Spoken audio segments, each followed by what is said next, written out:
Here are 15 of the best Ask Reddit stories for today. I hope you enjoy and remember to subscribe. It really helps us out.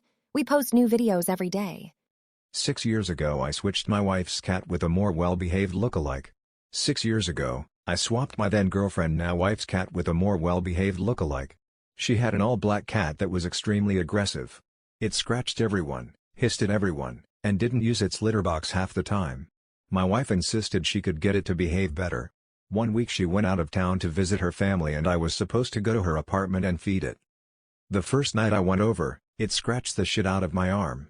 I joked to the cat that it's not special and I'll replace it if it scratches again. The joke stuck with me until I had thought about it enough that it wasn't a joke. The next morning I went to the local animal shelter. Found an identical cat who was already litter box trained and acclimated to people, but was a little skittish. Its old owner died of a heart attack and the animal shelter people said they think that's why it was skittish. But overall, it was a lot friendlier and better behaved, and the skittishness would help it resemble the original cat. So I adopted it, took it to my wife's apartment, settled it in, then drove her original cat to an animal shelter a town over. I was paranoid my wife would find out if I took it to a local one. It's been 6 years since then. We got married 4 years ago. We still have the swapped cat. It answers to the original cat's name. My wife knows nothing. She loves this cat and brags about how much better behaved it is. Every time I see it, I feel like a total piece of shit.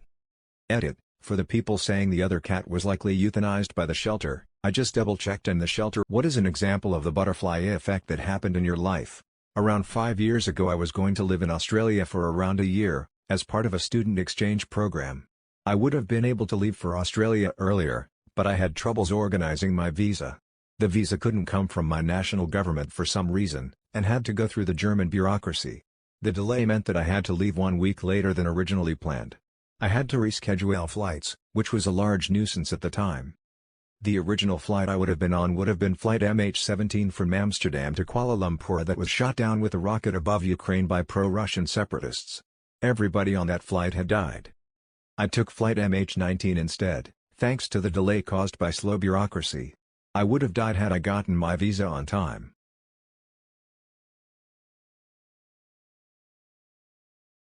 What grossed you out so much in a relationship that you just left? I went away with my ex and saw his toothbrush for the first time. It had black mold growing on it and the bristles were so flat the toothbrush had a middle parting. I had a conversation with him about hygiene and told him to get a new toothbrush, but when I stayed at his house 2 weeks later the cursed toothbrush was still there, so I ended it. This thread makes me feel like a rock star for brushing my teeth and taking out the trash. Lamau. Edit: maybe I am a rock star? The obsession with social media. It was uncomfortable until I couldn't stand it anymore. Way too different views on life and priorities. Took an old GF to a Super Bowl party with my family. We leave, she asks me if I've ever messed around with my niece. Ghosted her quickly. Didn't leave immediately when I was told this, but fairly soon after. She told me that she never cleaned up cat barf. She'd simply wait and let the dog eat it. Once the dog got too old/deaf/blind, she would leave the dog to the cat barf. Big nope for me. What stupid myth do too many people believe?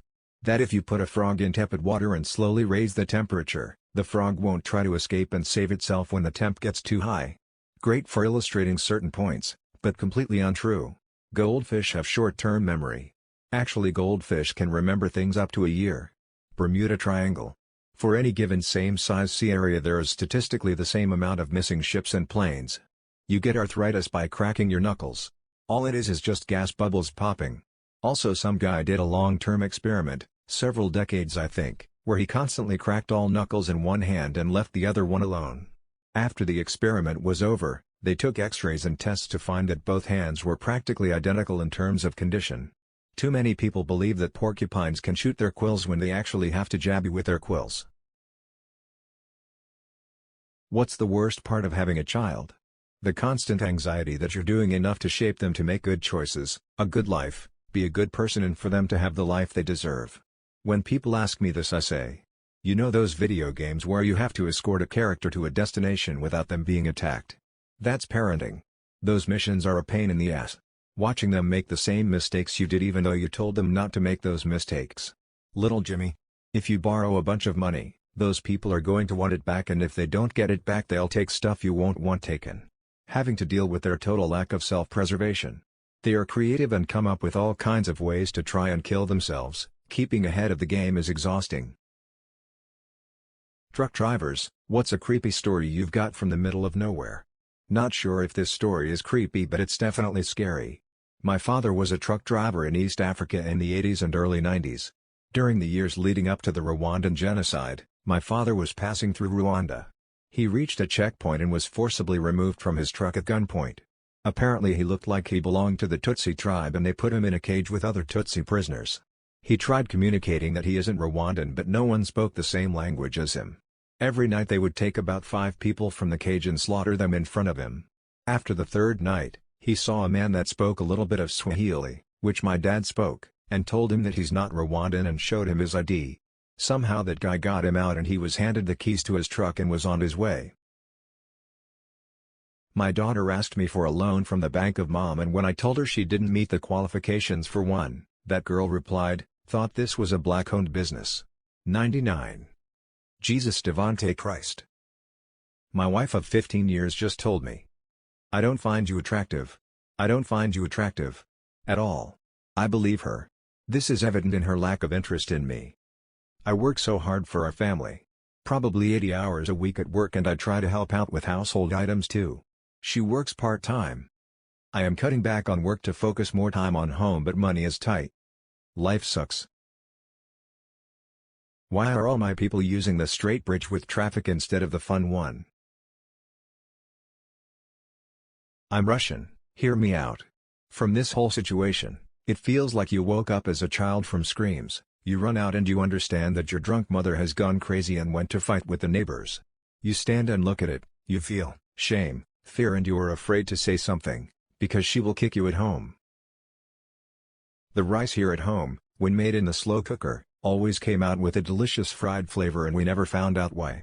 Today we opened it for maintenance and discovered several crackling lizards. My 23F boyfriend, 18 meters, won't stop talking about undertime slopper. I've been dating my boyfriend for 3 years now and everything's been fine until about 2 weeks ago when he found a TikTok account with the username undertime slopper. Every time we go out he just stares at his phone and giggles. Whenever I ask what he is looking at, he shows me, and it's a nonsensical video of a person LARPing as a wizard in a heavily edited forest environment. When I say I don't get the appeal, he calls me a non-slopper. Normally I would be able to deal with something like this, but it's gotten to be too much. He recently asked if I could start calling him uncle, and that was the last straw. I broke up with him and all he said was !love undertime slopper.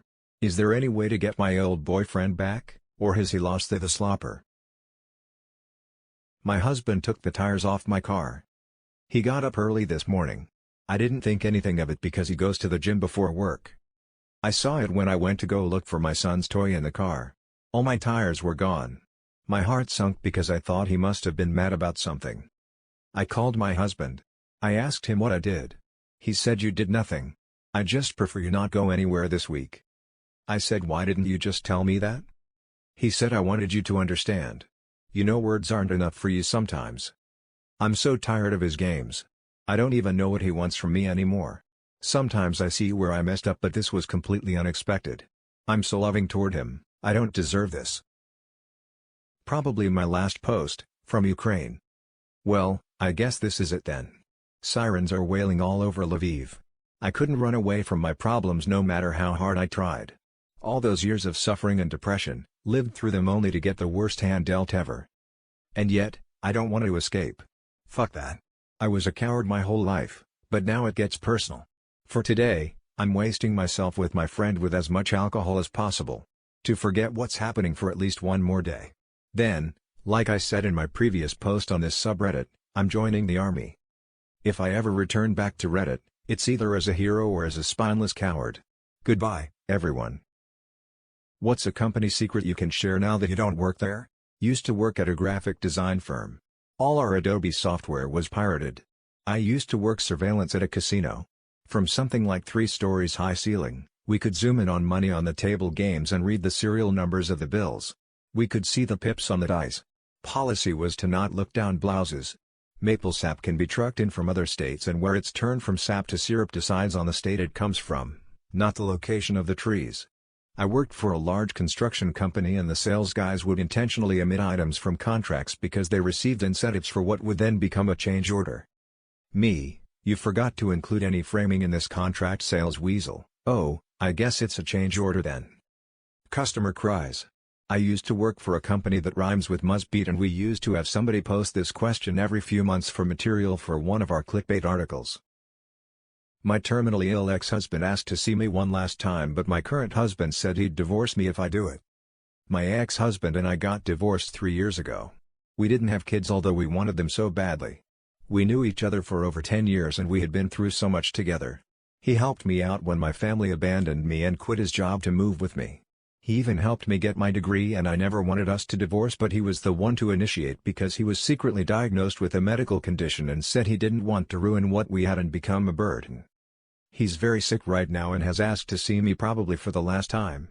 My current husband got extremely upset with me when I mentioned it to him and threatened to divorce me if I go. I'm 5 months pregnant and feel like I'm seeing a side of my now husband that I never seen before. He called this inappropriate and that my ex was being manipulative. He told me he'd divorce me if I see him but this could be my last chance to say goodbye to him. I can't even imagine how terrible it'd feel if he passes away without seeing him for the last time but there's a lot at stake here and I don't want to sneak behind my husband's back.